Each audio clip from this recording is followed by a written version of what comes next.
The Lord be with you. and with your spirit. A reading from the Holy Gospel according to Saint John. Glory to you, O Lord.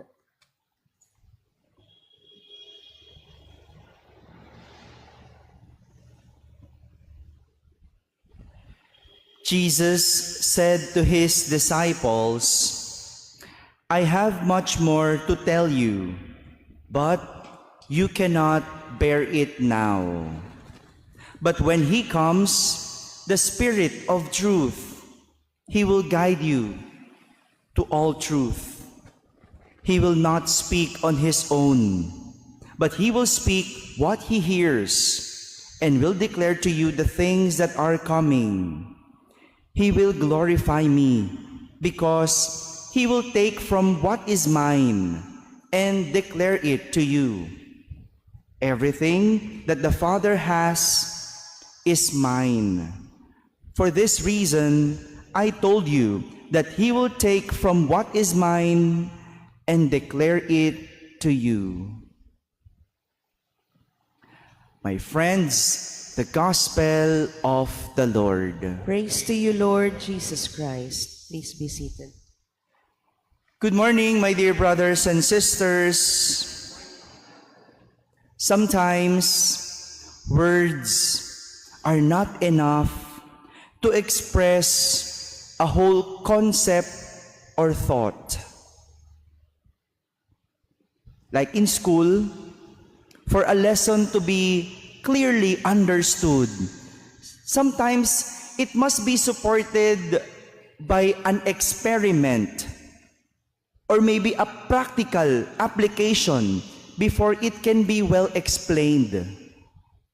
Kaya nga merong OJT, no? Yung on-the-job training. May practicum para malaman kung yung bang pinag-aralan magagamit sa pang-araw-araw na buhay profesional. There is practical application or maybe experiment. In life, no matter how many sermons we hear from our parents or from the priest, they still cannot cover everything about life. Hindi pa rin natin maiintindihan ng lahat tungkol sa buhay. We must experience life to learn from it, to understand it. Same goes with our faith. Even the Word of God could have a weight. Magkakaroon lang ng bigat sa atin if we encounter it and experience it in different situations and different people in our lives.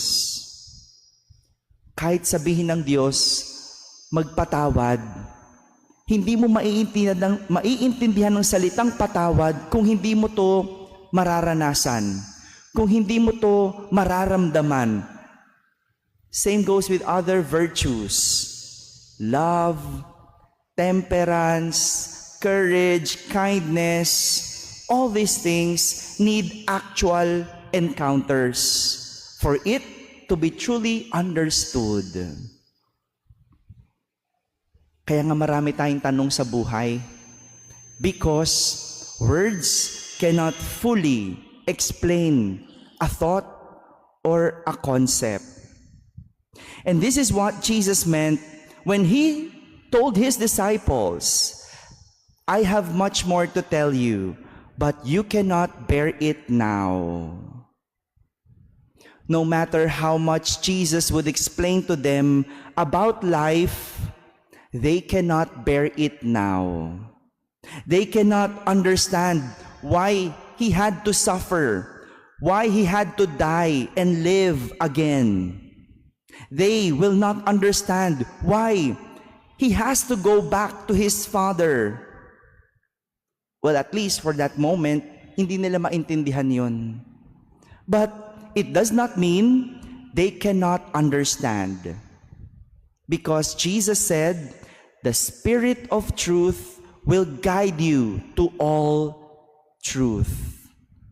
He will speak, or he will not speak on his own, but he will speak what he encounters and hears and declare to you the things that are coming.